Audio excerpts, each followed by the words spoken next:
स्वागत है। पिछली क्लास में हम सरल रेखा के टॉपिक में कुछ बेसिक चीजें पढ़े हुए थे कि निर्देशांक ज्यामिति में अक्ष क्या होते हैं, चतुर्थांश क्या होते हैं, उसमें हम दो बिंदुओं के बीच की दूरी को किस तरीके से ज्ञात कर सकते हैं, तो इसके बारे में पढ़े हुए हैं, जो कि बहुत ही बेसिक जानकारियां हैं। और सरल रेखा का जो हम टॉपिक पढ़ेंगे तो उसमें वो बहुत जरूरी है। आज हम जो पढ़ने वाले हैं वो है प्रवणता, और प्रवणता मालूम होने के बाद हम सरल रेखा को किस तरीके से प्रदर्शित करते हैं, यानी सरल रेखा का प्रवणता रूप क्या होता है उसके बारे में फिर सीखेंगे। तो सबसे पहले तो हमें सीखना है कि प्रवणता क्या होता है। ठीक है, तो प्रवणता का मतलब होता है कि यदि मान लीजिए आपको इस तरीके से एक्स अक्ष और वाई अक्ष दिया हुआ है, ये एक्स अक्ष है, ये एक्स डैश है, ये वाई है और ये वाई डैश है। कोई सरल रेखा अगर इस तरीके से गुजरती है, सपोज ये सरल रेखा इस तरीके से गई हुई है, तो ये सरल रेखा एक्स अक्ष की धनात्मक दिशा के साथ जो कोण बनाती है उस कोण के टेंजेंट वैल्यू को कहा जाता है प्रवणता। तो प्रवणता का मतलब क्या होता है कि आपको प्रवणता या जिसको कि ढाल कहा जाता है या स्लोप कहा जाता है, ये होता है टेन थीटा। ठीक है, तो अगर आपको थीटा की वैल्यू मालूम है, यानी वो सरल रेखा एक्स अक्ष की धनात्मक दिशा के साथ कितना कोण बनाती है, अगर ये कोण मालूम है तो आप वहां से प्रवणता की वैल्यू को निकाल सकते हैं। प्रवणता के लिए अगर मान लीजिए यहाँ पर हम लेते हैं कि अगर थीटा की वैल्यू जो है वो न्यून कोण हो जाए, अगर थीटा न्यून कोण है यानी कोई सरल रेखा जो है इस एक्स अक्ष की धनात्मक दिशा के साथ 0 से 90 अंश के बीच का कोई कोण बनाती है, तो यदि थीटा की वैल्यू न्यून कोण हो जाती है तब प्रवणता कैसी होगी, तब उस कंडीशन में प्रवणता या जिसको कि हम अभी प्रदर्शित करेंगे उसको m से, ठीक है, तो इसकी वैल्यू होती है पॉजिटिव, क्योंकि आप जानते हैं कि प्रथम चतुर्थांश यानी 0 से 90 के बीच टेन थीटा की वैल्यू पॉजिटिव होती है। ठीक है, हमने त्रिकोणमिति में ये पढ़ा हुआ है। तो अगर मान लीजिए थीटा की वैल्यू 90 से कम रहेगी तब प्रवणता जो है वो पॉजिटिव होगा। दूसरी चीज, अगर मान लीजिए थीटा की वैल्यू जो है वो अधिक कोण हो जाए, अधिक कोण का मतलब होता है अधिक कोण, यानी अगर वो 90 से ज्यादा हो जाए और 180 डिग्री से कम हो जाती है, तो उस कंडीशन में अब थीटा कहाँ चला जाएगा, तो 90 से ज्यादा और 180 से कम यदि जाता है तो आप जानते हैं कि दूसरे चतुर्थांश में जो टेन की वैल्यू होती है वो कैसी होती है, निगेटिव होती है। फर्स्ट में टेन की वैल्यू जो है वो पॉजिटिव होती है और पॉजिटिव होते हैं ना। तो अगर मान लीजिए थीटा की वैल्यू 90 से ज्यादा होती है, या हम कहेंगे अगर थीटा जो है वो अधिक कोण होगा, तो अधिक कोण की कंडीशन में जो प्रवणता है वो निगेटिव होता है, तो प्रवणता m जो है वो निगेटिव होगा। तीसरी चीज, अगर थीटा की वैल्यू 0 डिग्री हो जाती है, 0 डिग्री का मतलब है ऐसी रेखा आपको लेनी है जो एक्स अक्ष की धनात्मक दिशा के साथ 0 डिग्री का एंगल बनाती है। तो किस तरीके की रेखा होगी, देखिए ये एक्स अक्ष है, ये एक्स डैश है, ये वाई अक्ष है और ये नीचे का वाई डैश। ओके, ऐसी रेखा जो एक्स अक्ष ही होगा, तो अगर मान लीजिए रेखा इसी एक्स अक्ष के संपाती हो गई, संपाती हो गई मतलब एक्स अक्ष के ही ऊपर वो रेखा चल रही है, तो वो कितना एंगल बना उस रेखा और एक्स अक्ष के बीच में, 0 डिग्री का एंगल बनेगा। तो उस कंडीशन में 0 हो सकती है, या ऐसा हो सकता है कि कोई रेखा एक्स अक्ष के समांतर चली गई, तो एक्स अक्ष के समांतर यदि रेखा जा रही है तो हम क्या देख रहे हैं, इसकी धनात्मक दिशा के साथ यहाँ एंगल जो है वो 0 डिग्री बन रहा है। तो यहाँ पर थीटा इक्वल टू 0 डिग्री का मतलब है कि आप इसको एक्स अक्ष ले सकते हैं या एक्स अक्ष के समांतर रेखा बोल सकते हैं। एक्स अक्ष ले चाहे एक्स अक्ष के समांतर रेखा ले, तो उस कंडीशन में आपको क्या मिलेगा, थीटा की वैल्यू 0 मिलेगा। अब थीटा की वैल्यू 0 मिल गया तो प्रवणता क्या होगी, तो प्रवणता का मतलब तो हम क्या लिखे, टेन थीटा, तो टेन 0 डिग्री, और टेन 0 डिग्री की वैल्यू हम जानते हैं कि 0 होता है, यानी प्रवणता उस कंडीशन में m की वैल्यू जो है वो 0 के बराबर हो जाती है। तो यदि कोई रेखा x अक्ष के समांतर चलती है तो ऐसी रेखा की प्रवणता 0 होगी। चौथी चीज, अगर मान लीजिए रेखा जो है वो थीटा इक्वल टू 90 डिग्री बनाती है, थीटा इक्वल टू 90 डिग्री का मतलब है कि अगर मान लीजिए कोई रेखा y अक्ष के समांतर हो गई, ये रेखा गुजरी, ये y अक्ष है, ये नीचे y डैश, ये x अक्ष है, ये x डैश हुआ, ये रेखा है, तो यहाँ पर हम क्या देख रहे हैं, एक्स अक्ष की धनात्मक दिशा के साथ ये रेखा जो है वो 90 अंश का कोण बना रही है। तो 90 अंश का कोण बना रही है यानी वो y अक्ष हो सकता है या y अक्ष के समांतर रेखा हो सकती है। उस कंडीशन में प्रवणता क्या होगा? तो प्रवणता का मतलब क्या होता है? Tan theta. तो प्रवणता हो जाएगा टेन 90 डिग्री। और टेन 90 डिग्री क्या होता है? परिभाषित नहीं होता है ना। टेन 90 मतलब अनंत। अनंत क्या है? वो परिभाषित नहीं है। तो इस कंडीशन में हम क्या कहेंगे कि जो प्रवणता है वो परिभाषित नहीं होगी, परिभाषित नहीं है। तो आपको कुछ बेसिक चीजें हैं वो याद रखना है कि अगर मान लीजिए कोई सरल रेखा है वो 90 से कम बना रही है देन प्रवणता पॉजिटिव होगा। यदि वो 90 डिग्री से ज्यादा बना रही है, मतलब अगर मान लीजिए सरल रेखा इस तरीके से गया, तो यहाँ पर जो एक्स अक्ष की धनात्मक दिशा के साथ जो एंगल बनेगा वो 90 डिग्री से ज्यादा बनेगा, अधिक कोण बनेगा। तब उस कंडीशन में प्रवणता जो है वो निगेटिव मान देगा। यदि कोई रेखा एक्स अक्ष के समांतर चलेगी तब उस कंडीशन में प्रवणता जो है वो 0 हो जाती है। और यदि कोई रेखा y अक्ष के समांतर होती है तब हम क्या कहेंगे? वहां पर प्रवणता परिभाषित नहीं है। यदि हमें ये दिया हुआ है कि कोई सरल रेखा है और उस सरल रेखा में हमें दो बिंदु दिए हैं और वो कितना कोण बनाती है वो हमें नहीं मालूम है। ये x अक्ष है और ये y अक्ष है। ये नीचे y डैश हो जाएगा और ये x डैश हो जाएगा। यहाँ से इस तरीके से एक सरल रेखा गुजर रही है और इस सरल रेखा में हमें यहाँ पर दो पॉइंट है। सपोज पहला पॉइंट है x1 y1 और दूसरा पॉइंट हमको दिया हुआ है x2 y2। तो हमें अगर मान लीजिए क्वेश्चन में दिया है कि दो बिंदु हैं, उन दोनों बिंदुओं से होकर के जाने वाली जो सरल रेखा है उस सरल रेखा की प्रवणता क्या होगी बताइए। तो सरल रेखा तो ये जा रही है, प्रवणता कहाँ पे हमको डिसाइड होगा? यहाँ पर कितना कोण बना रही है वो एक्स अक्ष के पॉजिटिव डायरेक्शन से। तो हमें ये वाला एंगल चाहिए। तो इस एंगल को ज्ञात करने के लिए आप क्या करेंगे कि इस बिंदु से होकर के ये जो आपका एक्स अक्ष है उसके समांतर आप लाइन खींच लीजिए। ये लाइन आपको दिखाई देगा। यहाँ पर ये वाला जो बिंदु है इस बिंदु से होकर के जाने वाली y अक्ष के समांतर हम एक लाइन खींच लेते हैं। अब यहाँ पर आप क्या देख रहे हैं कि ये जो बिंदु के निर्देशांक है वो क्या है? x1 y1 है। तो इस बिंदु के निर्देशांक x1 y1 है यानी ये वाला जो पॉइंट है ये y1 बिंदु है। इस बिंदु के निर्देशांक क्या है? x2 y2 है। तो ये पॉइंट जो है वो x2 है और ये वाला जो y पे जहां मिलेगा यहाँ पर आपको मिलेगा y2। यहाँ x1 y1 है तो ये बिंदु है x1 और ये बिंदु है y1। हमें कौन सा कोण चाहिए? हमें यहाँ पर जो थीटा एंगल बन रहा है इसकी वैल्यू चाहिए ताकि हम टेन थीटा की वैल्यू निकाल पाए यानी प्रवणता की वैल्यू निकाल पाए। तो यहाँ हम क्या देखते हैं कि ये वाली रेखा और ये वाली रेखा दोनों कैसी हैं? समांतर रेखाएं हैं। तो अगर समांतर रेखाएं हैं तो यहाँ थीटा एंगल बनेगा तो यहाँ भी थीटा एंगल बनेगा क्योंकि ये कैसे है? संगत कोण है। ओके, दो समांतर रेखाओं को एक तिर्यकछेदी रेखा काटती है तो एक ही तरफ के कोण को हम संगत कोण बोलते हैं और संगत कोण आपस में बराबर होते हैं। यानी आपको ये वाला कोण थीटा की वैल्यू चाहिए और उस थीटा के बेस पे आपको किसकी वैल्यू चाहिए? आपको चाहिए टेन थीटा की वैल्यू यानी कि प्रवणता की वैल्यू चाहिए। तो टेन थीटा का मतलब क्या होता है? टेन थीटा का मतलब होता है लंब बटे आधार। अब आप इस ट्राइंगल में देखिए, सपोज मान लीजिए मैं इसको पॉइंट को नाम दे देती हूँ A, इस पॉइंट को नाम दे देते हैं B और इस पॉइंट को नाम दे देते हैं C। यहाँ पर बन रहा है कोण थीटा। यहाँ पर ये क्या होगा? 90 अंश का कोण होगा क्योंकि वो लंब है। अब आपको ये कैसा त्रिभुज दिखाई दे रहा है? एक समकोण त्रिभुज है जो कोण C पर, बिंदु C पर वो 90 अंश का कोण बनाता है। एक समकोण त्रिभुज है और कोण यहाँ बन रहा है। जहां कोण बनता है उस वाली भुजा को कहा जाता है आधार। ठीक है, और ये वाली भुजा इसमें बन जाएगी लंब और ये वाली भुजा है कर्ण। कर्ण की अभी हमको यहाँ पर जरूरत नहीं है, हमें जरूरत है सिर्फ आधार और लंब की, क्योंकि हमें टेन थीटा की वैल्यू चाहिए तो लंब बटे आधार लिखना है। तो अब लंब की वैल्यू कितनी है? देखिए, तो लंब की वैल्यू है BC और आधार की वैल्यू है AC। BC की वैल्यू क्या है? तो आपको B से C तक की डिस्टेंस चाहिए। तो हम क्या देख रहे हैं कि यहाँ से यहाँ तक का जो डिस्टेंस है ये 0 से y2 का डिस्टेंस है और यहाँ से यहाँ तक का जो डिस्टेंस है वो है 0 से y1 का। यानी यहाँ से यहाँ तक की दूरी y2 है। इस y2 में से ये वाला डिस्टेंस जो है वो क्या है? y1 है। यानी इस पूरी दूरी y2 में से अगर हम इस y1 को माइनस कर देंगे तो आपको ये वाला डिस्टेंस मिल जाएगा BC का मान। तो BC का मान क्या होगा? y2 - minus y1। तो BC के बदले हम लिखेंगे y2 माइनस y1।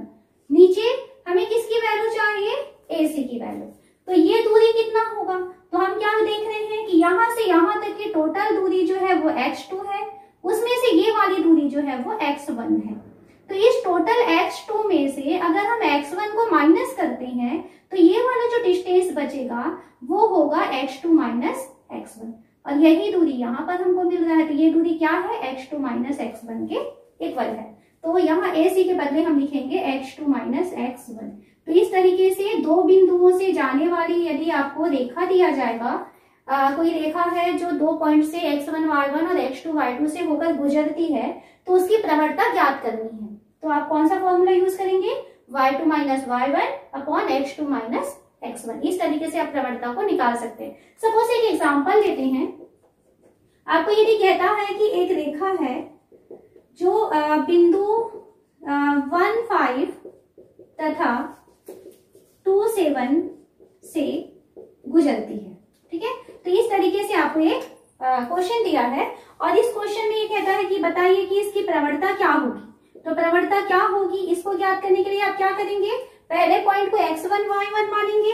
तो x1 y1 की वैल्यू आपको क्या दिखाई दे रहा है, 1 और 5, ठीक। और दूसरा बिंदु को हम x2 y2 मानेंगे, तो हमें x2 y2 की वैल्यू दिया हुआ है 2 7। आपको क्या ज्ञात करना है, प्रवणता ज्ञात करना है। तो प्रवणता या स्लोप को हम m से प्रदर्शित करते हैं। इसके लिए फॉर्मूला यूज करेंगे y2 minus y1 upon x2 minus x1।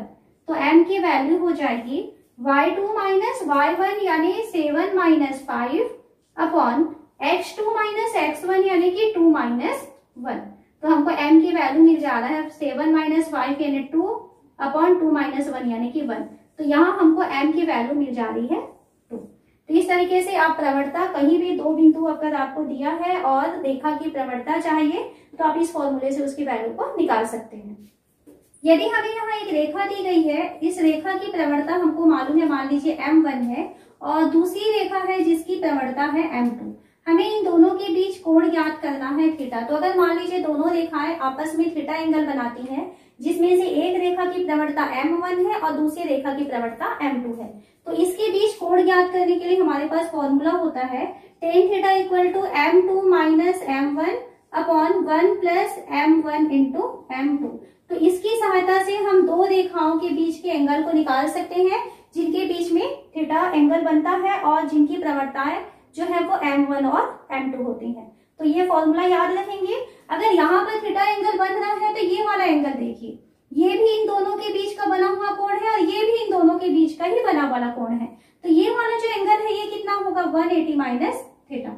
तो यहाँ पर 180 माइनस थीटा यदि हम करते हैं तो tan में tan 180 माइनस थीटा की वैल्यू क्या होती है, माइनस tan थीटा हो जाती है। तो अगर हमको tan थीटा का फॉर्मूला ये दिया हुआ है तो tan 180 माइनस थीटा की वैल्यू क्या होगी, तो tan 180 माइनस थीटा यानी इस कोण को यदि हम निकालेंगे तो यहाँ पर क्योंकि tan 180 माइनस थीटा की वैल्यू माइनस tan थीटा होती है, त्रिकोणमिति वाले टॉपिक पे इसको पढ़े हुए हैं। तो tan 180 माइनस थीटा की वैल्यू माइनस tan थीटा होती है, तो इसकी वैल्यू क्या हो जाएगी, इसमें माइनस का साइन लगेगा, m2 minus m1 upon 1 plus m1 into m2। इसमें ब्रैकेट के बाहर माइनस लग गया तो ये क्या हो जाएगा, ये पलट जाएगी संख्या, m1 minus m2 upon 1 plus m1 into m2। यानी अगर थीटा कोण जो है tan थीटा की वैल्यू m2 माइनस m1 है तो tan 180 माइनस थीटा की वैल्यू क्या हो जाएगा, m1 माइनस m2 होगा। या हम ऐसा कह सकते हैं कि अगर दो रेखाओं के बीच कोण बना है, कोई भी कोण बना है, तो वो प्लस m2 माइनस m1 अपन 1 प्लस m1 इंटू m2 हो सकता है, या माइनस साइन के साथ भी हो सकता है। ये डिपेंड करता है कि उनके बीच जो बनने वाला कोण है वो अगर न्यून कोण हुआ तब तो पॉजिटिव होगा, और यदि वो अधिक कोण हो जाएगा यानी 90 डिग्री से यदि वो ज्यादा हो जाएगा तब उसमें उसकी वैल्यू जो है वो निगेटिव हो जाएगी। तो यदि क्वेश्चन में ये पूछा जाएगा कि दोनों के बीच में आप कोण ज्ञात कीजिए और न्यून कोण ज्ञात कीजिए, तो न्यून कोण यदि ज्ञात करने कहा जाएगा क्वेश्चन में, तो न्यून कोण के लिए आप क्या करेंगे कि आप जो ये फॉर्मूला ले रहे हैं tan थीटा का, तो इसमें आप मॉड लगा देंगे। m2 minus m1 upon 1 plus m1 into m2। क्योंकि आपको m1 और m2 किसी को भी मान सकते हैं, तो हो सकता है निगेटिव आ जाएगा, हो सकता है पॉजिटिव आ जाएगा, और यदि हमने उसमें मॉड लगा दिया तो ऑलवेज पॉजिटिव ही रहेगा। और पॉजिटिव रहा, टेन थीटा की वैल्यू पॉजिटिव आ रही है, इसका मतलब क्या है कि थीटा जो है वो न्यून कोण होगा। तो ये फॉर्मूला आपको याद रखना है, इसकी सहायता से आप दो रेखाओं के बीच के कोण को ज्ञात कर सकते हैं। अब इसमें जो बहुत इंपॉर्टेंट चीज है ये है कि अगर मान लीजिए दो रेखाएं समांतर हो जाती हैं, अगर दो रेखाएं समांतर हैं तो उनकी प्रवणताओं को देख करके आप कैसे बता पाएंगे कि दोनों रेखाएं आपस में समांतर हैं। तो समांतर होने के लिए कंडीशन है कि अगर दो रेखाओं की प्रवणताएं आपस में बराबर होंगी, तब उस कंडीशन में हम कहेंगे कि दोनों रेखाएं आपस में समांतर हैं। समांतर हो रही है मतलब उन दोनों के बीच में कितना एंगल बन रहा है, 0 डिग्री का एंगल। और टेन 0 का मतलब क्या होता है, टेन 0 बोले चाहे टेन 180 बोले, ठीक है। तो टेन 0 का मतलब कितना होता है, 0 होता है। अब यहाँ पर टेन थीटा की वैल्यू को अगर हम 0 ले लेते हैं, तो टेन थीटा की वैल्यू अगर 0 ले लिया जाएगा, यानी m2 minus m1 upon 1 plus m1 into m2 की वैल्यू 0 कब होगी? कोई भी बटे वाली संख्या का मान शून्य तब होता है जब उसका अंश शून्य हो जाएगा, यानी m2 माइनस m1 की वैल्यू 0 के इक्वल होनी चाहिए। अब m2 माइनस m1 की वैल्यू 0 है, इसका मतलब है कि m1 और m2 आपस में बराबर है। तो आपको सिर्फ ये फॉर्मूला याद रखना है कि अगर आपको दो रेखाएं दी जाएंगी, दोनों की प्रवणताएं दी जाएंगी, तो दोनों समांतर होंगे, तो तब होगा जब दोनों की प्रवणताएं आपस में बराबर होंगी। दूसरी चीज आपको ये याद रखना है कि अगर दो रेखाएं आपस में लंबवत हैं, लंबवत है मतलब एक दूसरे के साथ वो इस तरीके से 90 डिग्री का एंगल बनाती हैं, तो दो रेखाएं अगर एक दूसरे के साथ 90 डिग्री का एंगल बनाएंगी, उस कंडीशन में दोनों की प्रवणताओं का जो गुणनफल होगा वो होगा -1 के इक्वल। तो ये दो चीज याद रखेंगे, अभी हम जब क्वेश्चन सॉल्व करेंगे तो इन दोनों की भी हमको जरूरत पड़ने वाली है। तो अभी आपको क्या क्या चीज याद रखना है? पहली चीज जो हम सबसे स्टार्टिंग में पढ़े थे, अगर आपके पास दो बिंदु दिए गए हैं x1 y1 और x2 y2, तो इन दोनों बिंदुओं से होकर जो जाने वाली रेखा होती है उसके लिए प्रवणता का हमने फॉर्मूला पढ़ा y2 minus y1 upon x2 minus x1, ये याद रखना है। दूसरी चीज याद रखनी है कि यदि आपको दो रेखाएं दी गई हैं, दोनों रेखाओं की प्रवणताओं में से एक m1 है और दूसरी m2 है, तो दोनों के बीच जो कोण होता है टेन थीटा की value m2 minus m1 upon 1 plus m1 into m2। न्यून कोण बोलेगा तो आप उसकी पॉजिटिव वैल्यू लेंगे। तीसरी चीज ये याद रखना है कि अगर मान लीजिए दो रेखाएं आपस में समांतर होंगी, तब उनकी प्रवणताओं को आपस में बराबर होना पड़ेगा। और चौथी चीज, यदि दो रेखाएं आपस में लंबवत होती हैं, तब उनकी प्रवणताओं का गुणनफल -1 के इक्वल होता है। तो अभी आप इसके क्वेश्चन सॉल्व करते हैं। यहाँ हमें क्वेश्चन देते हैं -2, 6 और 4, 8 बिंदुओं को मिलाने वाली रेखा 8, 12 और x24 बिंदुओं को मिलाने वाली रेखा पर लंब है, तो x का मान क्या होगा? तो क्वेश्चन के अनुसार क्या कहता है कि ये एक रेखा है, इस रेखा में दो पॉइंट हैं, एक पॉइंट तो है -2 और 6 और दूसरा पॉइंट है यहाँ पर 4 और 8। एक दूसरी रेखा है जो इस पर लंब है और ये रेखा भी दो बिंदुओं से होकर गुजर रही है, एक तो है 8, 12 और दूसरा बिंदु इसमें दिया हुआ है x24। तो क्वेश्चन के अनुसार यदि ये दोनों रेखाएं आपस में लंबवत हैं, तो यहाँ पर ये x की वैल्यू क्या होगी हमें ज्ञात करना है। तो x की वैल्यू ज्ञात करने के लिए हम क्या करें, सबसे पहले ये जो हमें पहली रेखा यानी दो बिंदुओं से होकर जाने वाली रेखा दिखाई दे रही है, इसकी प्रवणता m1 की वैल्यू निकाल लेते हैं। उसके बाद में दूसरी रेखा की प्रवणता m2 की वैल्यू भी निकाल लेंगे, क्योंकि दो बिंदुओं से जाने वाली रेखा की प्रवणता के लिए फॉर्मूला हमको मालूम है y2 minus y1 upon x2 minus x1। जब दोनों प्रवणताएं निकल जाएंगी, तब हमको यहाँ पर दिया है कि दोनों कैसे हैं, आपस में लंब हैं, और हम जानते हैं कि जो लंबवत रेखाएं होती हैं उनकी प्रवणताओं का गुणनफल -1 के इक्वल होता है। तो इसका हम यूज करेंगे तो हमें x की वैल्यू यहाँ पर मिल जाएगी। तो हम स्टार्ट करते हैं। हमको पहली रेखा दी हुई है -2, 6 तथा कौन सा पॉइंट है सेकेंड 4, 8। इससे जाने वाली, तो इससे जाने वाली रेखा की प्रवणता निकालते हैं। रेखा की प्रवणता, तो रेखा की प्रवणता के लिए आपके पास फॉर्मूला क्या है कि कोई भी रेखा की प्रवणता को हम m लिखेंगे, तो इसका फॉर्मूला होता है y2 minus y1 upon x2 minus x1। इसका हम यहाँ पर यूज करेंगे, तो ये x1 y1 मानेंगे और इसको x2 y2 मानेंगे। तो प्रवणता, पहली रेखा की प्रवणता को m1 से प्रदर्शित करें तो y2 माइनस y1 यानी कि 8 minus 6 upon x2 minus x1 यानी कि 4 माइनस माइनस 2। तो इसकी वैल्यू हो जाएगी 2 अपॉन 4 माइनस और माइनस प्लस 2 यानी कि 6। कैंसिल करेंगे तो ये हो गया 1/3। तो पहली रेखा की प्रवणता m1 की वैल्यू हमको मिल रहा है 1/3। इसी तरीके से हम सेकंड रेखा को लेते हैं। तो सेकंड रेखा कौन कौन से बिंदु से गुजर रही है? तो बिंदु हमको दिया है, पहला है 8, 12 तथा दूसरा बिंदु हमको दिखाई दे रहा है x 24 से गुजरने वाली रेखा की प्रवणता को यदि हम m2 लिखें तो इसकी प्रवणता यदि m2 लिखा जाएगा तो m2 के लिए क्या होगा y2 माइनस y1 यानी 24 minus 12 upon x2 minus x1 यानी कि हो गया x माइनस 8। थोड़ा सा सॉल्व कर सकते हैं तो m2 की वैल्यू क्या हो जाएगा 12 अपॉन x माइनस 8। तो ये हमको m2 की वैल्यू भी मिल जाती है।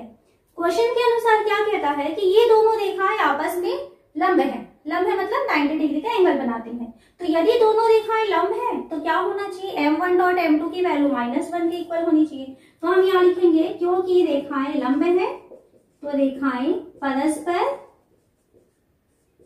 लंब है, इसलिए हम क्या लिखेंगे m1 इंटू m2 की वैल्यू -1 के इक्वल होगा। वैल्यू रखते हैं, m1 की वैल्यू है 1/3, m2 की वैल्यू है 12 अपॉन x माइनस 8।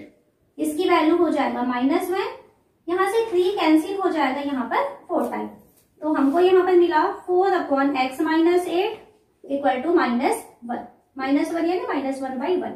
तो आपको क्या मिल जा रहा है, ये -x माइनस 8 की वैल्यू 4 के इक्वल हो गया, या -x प्लस 8 की वैल्यू मिल जाएगा 4, -x इक्वल टू 4 माइनस 8 यानी कि -x की वैल्यू -4, देन x की वैल्यू आपको मिल जा रहा है 4।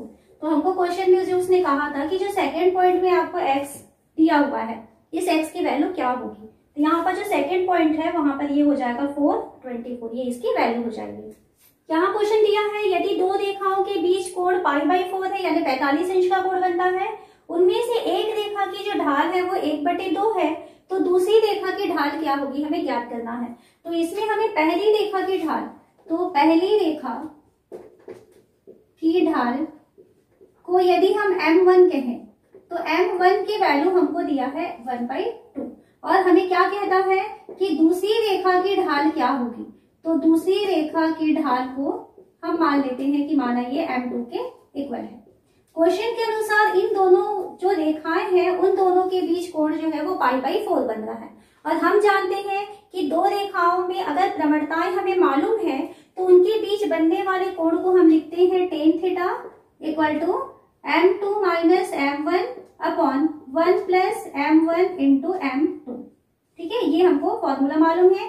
तो यहाँ पर हम वैल्यू रखते हैं, तो tan थीटा की वैल्यू हमको दिया हुआ है π/4, तो tan π/4 इक्वल टू m2 की वैल्यू अभी हमें नहीं मालूम है, तो m2 माइनस m1 की वैल्यू है 1/2 अपॉन 1 प्लस m1 की वैल्यू है 1/2 इंटू m2 की वैल्यू अभी हमको नहीं पता है। देन tan π/4 यानी 45 इंच, तो tan 45 इंच का मान क्या होता है 1, तो 1 का मान हो गया। यहाँ से इसको सॉल्व करते हैं, ये m2/1 है ना, तो यहाँ पे इसका जब हम लघुत्तम लेंगे तो क्या बन जाएगा, ये 2 बनेगा, 2 का मल्टीप्लाई इधर होगा तो 2m2 माइनस 1 का मल्टीप्लाई 1 से हुआ तो 1, नीचे आए तो नीचे हमको 1 प्लस m2/2 दिखाई दे रहा है, तो इसका भी लघुत्तम लेंगे तो लघुत्तम 2 आएगा, 2 यहाँ मल्टीप्लाई होगा तो 2 प्लस m2 ये बन जाएगा। इस तरीके से हमको ये मिल रहा है। दोनों बटे वाली संख्या है, दोनों के नीचे 2 आया है, 2 कैंसिल हो जाएगा। देन हमें क्या मिल रहा है कि 1 की वैल्यू जो है mod 2m2 minus 1 upon 2 plus m2 के इक्वल आ रही है। हमको क्वेश्चन में m2 यानी दूसरी रेखा की ढाल को पूछा गया है, तो दूसरी रेखा की ढाल यानी m2 ज्ञात करना है। आप जानते हैं कि मॉड x या कोई भी मॉड वाली संख्या होती है, तो मॉड x हमेशा ध्यान रखेंगे जो मापांक फलन x होता है एक्स की दो वैल्यूज पॉसिबल होती है। मापांक यानी पॉजिटिव, हमेशा जो बाहर निकलेगा तो पॉजिटिव बन के निकलेगा। तो एक्स जो है जब मॉड से बाहर निकलेगा तो पॉजिटिव बन के निकलने वाला है। अगर वो खुद पहले से ही पॉजिटिव है तो मॉड से जब बाहर निकलेगा तो अपने चिन्ह को उसे बदलना नहीं पड़ेगा, क्योंकि उसे पॉजिटिव ही बनना है। तो इसलिए जब बाहर निकलेगा तो एक्स ही रहेगा। किस कंडीशन में? जब एक्स पहले से ही पॉजिटिव होगा। जैसे मान लीजिए हम लिखते हैं मॉड 5, तो मॉड 5 की वैल्यू भी क्या होगी? 5 के ही इक्वल होगी, क्योंकि 5 कैसा था? पॉजिटिव था। तो मॉड से बाहर निकलने पे उसे पॉजिटिव बनने के लिए साइन नहीं चेंज करना पड़ता है, इसलिए उसको सिर्फ एक्स लिखेंगे। दूसरी चीज, यदि एक्स पहले निगेटिव है, मान लीजिए मैं लिखती हूँ -5, -5 का यदि मॉड किया जाए तो हम क्या देख रहे हैं कि मापांक के अंदर की जो संख्या है वो कैसी है? ऋणात्मक है। तो ऋणात्मक संख्या को यदि मॉड के अंदर डाला जाएगा तो क्या होगा? वो प्लस बन के बाहर निकलेगा। तो इसकी वैल्यू क्या होनी चाहिए? +5 होनी चाहिए। अब माइनस वाली संख्या को आपको प्लस में चेंज करना है तो आपको क्या करना होगा? उस माइनस वाली संख्या में एक माइनस का और मल्टीप्लाई करना पड़ेगा। तो माइनस इंटू माइनस क्या होगा? प्लस होगा। तो यदि कोई संख्या पहले से ही निगेटिव होती है तो उसे प्लस बनने के लिए अपने साइन को चेंज करना पड़ता है, यानी माइनस के साथ उसे मल्टीप्लाई करना पड़ता है। तो x की वैल्यू अगर निगेटिव होगी देन मॉड x की वैल्यू को हम लिखते हैं -x। ये हमेशा आप लोग याद रखेंगे। मॉड x की वैल्यू x होती है जब x पॉजिटिव होगा, और मॉड x की वैल्यू को हम -x लिखते हैं जब x निगेटिव होगा। तो यहाँ पर इसका यूज करेंगे 2m2 - 1/2 + m2। दो वैल्यू पॉसिबल है। क्या हो सकता है? हो सकता है कि ये पूरी जो संख्या है वो पहले से ही पॉजिटिव हो। अगर पहले से ही पॉजिटिव होगी तो मॉड से जब वो बाहर निकलेगी तो अपने साइन को चेंज नहीं करेगी। तो ऐसा पहला पॉसिबल हो सकता है कि 2m2 - 1/2 + m2 की वैल्यू अगर पॉजिटिव होती है, ऐसा लिखेंगे। तो यदि ये पॉजिटिव होती है तब इसकी वैल्यू क्या हो जाएगी? 1 = हम लिखेंगे 2m2 - 1/2 + m2, और यहां से हम सॉल्व करके m2 की वैल्यू निकालेंगे। तो 2 + m2 = हो जाएगा 2m2 - 1। देन यहाँ से 2m2 और ये m2 उधर ले जाते हैं, तो m2 की वैल्यू हो जाएगा 2 + 1 यानी कि 3। ये पहली कंडीशन। कब की कंडीशन में? जब ये मॉड के अंदर वाली संख्या ग्रेटर देन 0 है। ये हो सकता है कि मॉड के अंदर जो संख्या आपको दिखाई दे रही है 2m2 - 1/2 + m2, यदि ये निगेटिव हुआ तो अपने आप को उसे मॉड से बाहर निकालने के लिए चिन्ह बदलना पड़ेगा। तब ये वाली जो रिलेशन है वो कैसा हो जाएगा? 1 = इसको अपना साइन चेंज करना पड़ेगा, तो यहाँ पर हो जाएगा -2m2 - 1/2 + m2। ये अपने चिन्ह को बदल देगा, यानी माइनस से मल्टीप्लाई करेगा। फिर इसकी वैल्यू चाहिए, क्रॉस मल्टीप्लाई करते हैं। तो 2 + m2 = -2m2 + 1। यहाँ से ये m2 है, यहाँ से 2m2 आ रहा है तो इधर हो जाएगा 3m2 = 1 है, ये 2 जा रहा है तो यहाँ पर मिलेगा -1। देन m2 की वैल्यू मिल जाएगा -1/3। तो दो वैल्यूज पॉसिबल हो रही हैं m2 की। यहाँ से एक सेकेंड, ये -1 बन गया, ठीक है। तो यहाँ पर m2 यानी दूसरा जो रेखा है उसमें दूसरी रेखा की दो प्रवणताएं हो सकती हैं, या तो वो 3 होगा या तो वो -1/3 होगा। इस तरीके से हमको इसको सॉल्व करना है। यहाँ क्वेश्चन दिया है एक रेखा की ढाल दूसरी रेखा की ढाल की दुगुनी है तथा उनके बीच कोण की स्पर्शज्या 1/3 है, तो रेखाओं की ढाल ज्ञात कीजिए। दो रेखाओं की ढाल यानी प्रवणता के बारे में बताया है कि एक रेखा की प्रवणता दूसरी रेखा की प्रवणता की दुगुनी है। तो हम मान लेते हैं कि माना पहले रेखा की प्रवणता m1 और एक रेखा की प्रवणता को m2 लें। तो m1 की वैल्यू यदि m के इक्वल है तो एक m2 की वैल्यू क्या हो जाएगा? 2m के इक्वल हो जाएगा। इस तरीके से हमको सवाल में दिया है कि एक की ढाल जो है वो दूसरे के ढाल की दुगुनी है, और साथ ही साथ उसमें हमको कहा है कि उनके बीच जो कोण बनता है, जो थीटा एंगल बनता है दोनों रेखाओं के बीच, उसकी स्पर्शज्या की वैल्यू 1/3 है। स्पर्शज्या मतलब tan थीटा, और हमें इसमें और क्या दिया है कि tan थीटा की वैल्यू 1/3 के इक्वल है। तो रेखाओं की ढाल ज्ञात करना है, यानी हमको m और 2m की वैल्यू फाइंड करनी है। यहाँ पर tan थीटा से हम एक फॉर्मूला लेते हैं। हमें क्या मालूम है कि दोनों रेखाओं के बीच अगर कोण थीटा बनता है तो कोण tan थीटा की वैल्यू क्या होती है? m2 minus m1 upon 1 plus m1 into m2। ये होता है टेन थीटा का फॉर्मूला। यहाँ से हमें टेन थीटा की वैल्यू कितना दिया है सवाल में 1/3। देन 1/3 इक्वल टू यहाँ पे भी वैल्यू रखते हैं। m2 की वैल्यू कितनी है 2m माइनस m1 की वैल्यू है m upon 1 plus m1 into m2 यानी कि हो जाएगा 2m इंटू m, ये लिखेंगे मॉड के अंदर। Then 1/3 equal to 2m minus 1m यानी कि m हो गया और नीचे 1 प्लस 2m स्क्वायर, ये है मॉड के अंदर। यहाँ तक पहुंचने के बाद हम क्या देखते हैं कि ये मॉड वाली संख्या है। अभी हमने क्या देखा कि कोई भी मॉड वाली संख्या जो है मॉड x की वैल्यू x होता है या माइनस x होता है, ये डिपेंड करता है कि x स्टार्टिंग में कैसा है। अगर x पॉजिटिव है देन क्या होगा, मॉड x की वैल्यू x होगी। अगर मान लीजिए x पहले से ही निगेटिव है तो मॉड x की वैल्यू उसे पॉजिटिव बनने के लिए अपने साइन को उसे चेंज करना पड़ेगा। तो x की वैल्यू अगर greater than or equal to 0 है देन तो वो x रहेगा और यदि लेस देन 0 है तो वो माइनस x बनेगा। तो यहाँ पर ये मॉड वाली संख्या आई हुई है, दो वैल्यूज पॉसिबल हो सकती है। यदि क्या होगा m upon 1 plus 2m square की वैल्यू यदि पॉजिटिव हुई तब उस कंडीशन में यहाँ पर मैं इसको इक्वेशन 1 दे देती हूँ, ठीक है। तो उस कंडीशन में क्या हो जाएगा m upon 1 plus 2m square, ये वैसा ही रहेगा, इसकी वैल्यू हो जाएगी 1/3 के इक्वल, क्योंकि पहले से ही पॉजिटिव है तो मॉड से बाहर निकालेंगे तो उसके साइन को हम चेंज नहीं करेंगे। यहाँ से सॉल्व करते हैं इसे, तो ये हो जाएगा 3m equal to 1 plus 2m square, या इसको वर्ग समीकरण के फॉर्म में चेंज करें 2m square minus 3m plus 1 equal to 0। इसको मध्य पद में हमें बांटना पड़ेगा। हमारे पास इक्वेशन क्या दिखाई दे रहा है 2m square minus 3m plus 1 equal to 0। शुरू और आखिरी वाले का गुणनफल आ रहा है 2, बीच में आ रहा है -3, यानी ऐसी दो संख्याएं लेनी है जिसको जोड़ने से तो -3 आएगा, गुणा करने से वो 2 के इक्वल आ जाएगा। तो यहाँ पर ये नंबर्स हो जाएंगे -2 और -1, तो इसको मैं लिख रही हूँ -2m minus m plus 1 equal to 0। यहाँ से 2m कॉमन निकल जाएगा तो ये हो जाएगा m माइनस 1 और -1 करेंगे तो ये हो जाएगा m माइनस 1 इक्वल टू 0। यहाँ से मिल जाएगा m minus 1 2m minus 1 equal to 0। तो यहाँ से आपको m की दो वैल्यूज मिल सकती हैं, एक तो हो सकता है m की वैल्यू 1 हो जाएगा और यहाँ इसको यदि हम 0 करेंगे तो m की वैल्यू मिल जाएगा 1/2। यदि m की वैल्यू 1 है तो उस कंडीशन में 2m क्या हो जाएगा, तो 2m यानी 2 हो जाएगा, ठीक है, क्योंकि एक प्रवणता m है तो दूसरी प्रवणता 2m होगी। यदि m की वैल्यू, ये एक पेयर बन सकता है, यदि m की वैल्यू 1/2 है तो दूसरी प्रवणता, दूसरी रेखा की प्रवणता हो जाएगा 1/2 इंटू 2 यानी कि ये हो जाएगा 1।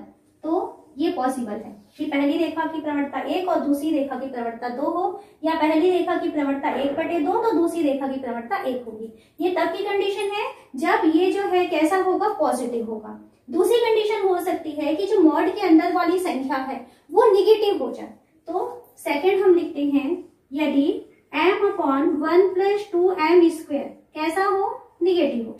यदि ये निगेटिव होगा तो मॉड से बाहर आने के लिए अपने साइन को वो चेंज करेगा। तो उस कंडीशन में हमको क्या मिलेगा कि 1/3 की वैल्यू जो है वो मिल जाएगा -m upon 1 plus 2m square. इसका साइन जो है वो माइनस हो गया।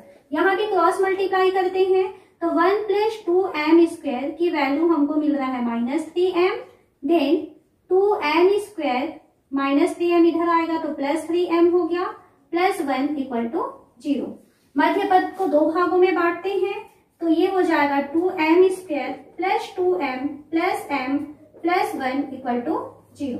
दो का पेयर बनाएंगे, यहाँ से मिलेगा 2m बचेगा m प्लस 1 यहाँ से बचेगा m plus 1 equal to 0। Then m plus 1 पहला फैक्टर हुआ और 2m प्लस 1 ये दूसरा फैक्टर हुआ। तो यहाँ से m प्लस 1 की वैल्यू 0 करेंगे, देन m की वैल्यू हमको यहाँ से मिल जाएगा -1। 2m प्लस 1 की वैल्यू 0 करेंगे तो यहाँ से m की वैल्यू मिल जाएगा -1/2। यदि m की वैल्यू -1 हुआ तब दूसरी जो प्रवणता है, पहली प्रवणता -1 हुई तो m की वैल्यू यदि -1 है तो दूसरी प्रवणता जिसको कि हम 2m लिए हैं ये हो जाएगा -2। ये पेयर बन सकता है। यदि m की वैल्यू -1/2 है तो दूसरी प्रवणता 2m की वैल्यू हो जाएगी, इसमें 2 का मल्टीप्लाई करेंगे तो ये -1 हो जाएगा। ये पेयर हो सकता है। तो ये रेखाओं की प्रवणताओं के पेयर हो सकते हैं, या तो 1 2 होगा, या 1/2 और 1 होगा, या -1 -2 होगा, या -1/2 और -1 होगा। तो इस तरीके से इन दोनों रेखाओं की जो प्रवणताएं हैं, इन दोनों रेखाओं के बीच जो कोण बनेगा उनके बीच जो एंगल है वो 1/3 के इक्वल मिल जाएगा। यहाँ हम क्वेश्चन देखते हैं, पाइथागोरस प्रमेय का प्रयोग किए बिना दिखाइए कि बिंदु 4 4 3 5 और ऋण 1 एक समकोण त्रिभुज के शीर्ष हैं। तो समकोण त्रिभुज के शीर्ष होने के लिए यदि हम पाइथागोरस का थ्योरम का यूज करते तब हम क्या बता देते, यहाँ से हम तीनों जो पॉइंट दिए गए हैं इन तीनों पॉइंट के बीच का डिस्टेंस निकाल लेते और उसमें ये बता देते कि सबसे बड़ी भुजा का जो वर्ग है वो बाकी दोनों भुजाओं के वर्गों के योग के बराबर है, यानी वो पाइथागोरस थ्योरम को सेटिस्फाई करता है। तो उसके तरीके से हम इसको सॉल्व कर सकते थे, लेकिन क्वेश्चन में आपको क्या बोला गया है कि पाइथागोरस प्रमेय का आपको यूज नहीं करना है। तो पाइथागोरस प्रमेय का यूज नहीं करना है, अभी हमको प्रवणता के तरीके से इसको सॉल्व करेंगे। तो यदि मान लीजिए आपको एक समकोण त्रिभुज दिया है, तो पहले तो हमको समकोण त्रिभुज या त्रिभुज यानी आपको 3 भुजाएं दिखेंगी। मान लीजिए पॉइंट ए है, पॉइंट बी है, पॉइंट सी है, ठीक है। और समकोण त्रिभुज मतलब 2 भुजाओं के बीच में 90 डिग्री का एंगल बनेगा। तो हम क्या करेंगे कि इन दोनों बिंदुओं से जाने वाली रेखा की प्रवणता निकाल लेंगे, इन दोनों बिंदुओं से होकर जाने वाली रेखा की प्रवणता निकालेंगे, और ये बाकी ये जो बिंदु है ए और सी उससे जाने वाली रेखा की प्रवणता निकालेंगे, ठीक है। तो यहाँ से एक प्रवणता निकालेंगे m1, दूसरी प्रवणता निकालेंगे m2 और तीसरी प्रवणता निकालेंगे m3। इन तीनों प्रवणताओं में से यदि किसी दो प्रवणता, कोई भी दो हो सकता है, कोई भी दो प्रवणताओं का गुणनफल यदि -1 यदि हमें मिल गया तब हम बोल पाएंगे कि ये जो दोनों रेखाएं हैं वो आपस में लंबवत है, क्योंकि लंबवत रेखाओं की प्रवणताओं का जो गुणनफल होता है वो -1 होता है। तो यदि m1 इंटू m2 की वैल्यू -1 मिल जाएगा तो हम कहेंगे कि ये दोनों प्रवणताओं वाली रेखाएं जो है वो कैसी हैं, लंबवत है। तो इसका अभी हमको यूज करना है। तो आपको पहला पॉइंट दिया हुआ है 4 4, दूसरा पॉइंट दिया है 3 5। तो पहले काम हम करते हैं, इस दोनों बिंदुओं को मिलाने वाली रेखा की प्रवणता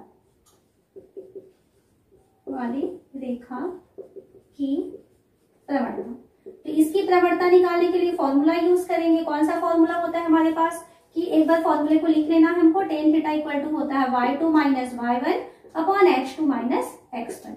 तो इसका यूज करेंगे तो 5 माइनस 4 अपॉन 3 माइनस 4, यानी हमको यहाँ पे मिलेगा 1/-1। तो हमको इसकी प्रवणता मिल जा रहा है -1। ये है m1 की वैल्यू, m1 इसको लिख लिए। दूसरी रेखा कौन से पॉइंट मिल रहे हैं हमको, ये इन दोनों को लेकर के दूसरी रेखा की प्रवणता निकालते हैं। 3 5 और -1 को मिलाने वाली रेखा की प्रवणता। तो मिलाने वाली रेखा की प्रवणता, तो यदि इसको हम m2 से प्रदर्शित करें तो क्या होगा, y2 माइनस y1 यानी कि -1 -5 अपॉन x2 माइनस x1 यानी कि -1 -3। तो इसकी वैल्यू होगी -6 अपॉन -4, ये हो जाएगा 2/3। तो हमको m2 मिल चुका, m1 मिल चुका। -1 तथा सेकेंड पॉइंट लेंगे 4 4 को मिलाने वाली रेखा की प्रवणता, मिलाने वाली रेखा की प्रवणता। तो इसकी प्रवणता को यदि हम m3 से प्रदर्शित करते हैं तो y2 माइनस y1 यानी कि 4 minus -1 upon x2 minus x1 यानी कि हो जाएगा 4 माइनस -1। इसकी वैल्यू हो जाएगा 5/5 यानी कि हमको मिल रहा है 1। तो यहाँ पर पहली जो प्रवणता है m1 की वैल्यू -1 आया, m2 की वैल्यू 2/3 आया, m3 की वैल्यू जो है वो 1 के इक्वल आया।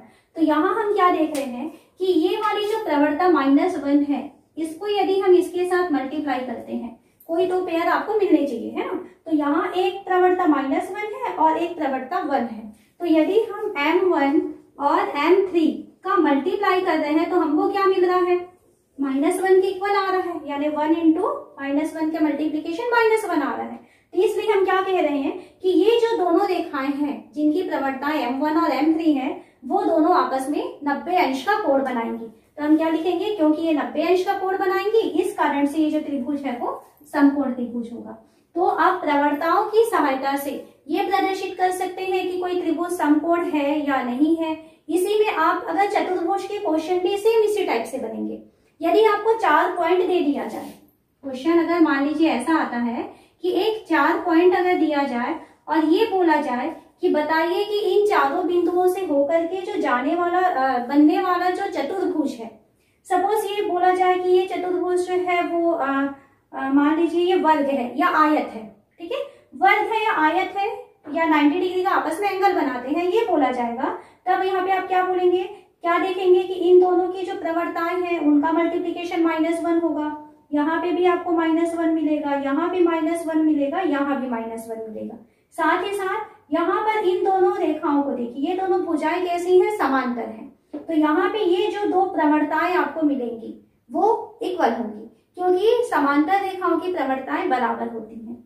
यहाँ पे ये जो दो रेखाएं मिल रही हैं आपको, दो भुजाएं मिल रही हैं, तो इसकी भी प्रवणताएं इक्वल होंगी। तो यदि मान लीजिए आपको वर्ग या आयत के बारे में बोलेगा, तो वर्ग या आयत के बारे में अगर क्वेश्चन में पूछा तो उस कंडीशन में यहाँ अगर इसकी प्रवणता को M1, M2, M3 या M4 ये 4 अगर प्रवणताएं रहेंगी, तो इन 4 प्रवणताओं में 2 प्रवणताएं एक जैसी होंगी और दूसरी 2 प्रवणताएं एक जैसी होंगी। पहली चीज, क्योंकि वो आपस में बराबर होती हैं, समांतर होती है ना। और दूसरी चीज कि जो 2 बराबर प्रवणताएं हैं, 2 पेयर आपको मिलने वाले हैं, उन दोनों पेयर का जो मल्टीप्लीकेशन होगा वो क्या होगा, -1 के इक्वल होगा। यानी इसका इसके साथ गुणनफल जो है वो -1 होगा, क्योंकि यहाँ पर 90 डिग्री का एंगल बनता है। तो इस तरीके से आप बिना दूरी सूत्र या बिना पाइथागोरस प्रमेय का यूज करके प्रवणताओं की सहायता से बता सकते हैं कि 2 त्रिभुज समकोण है या नहीं है।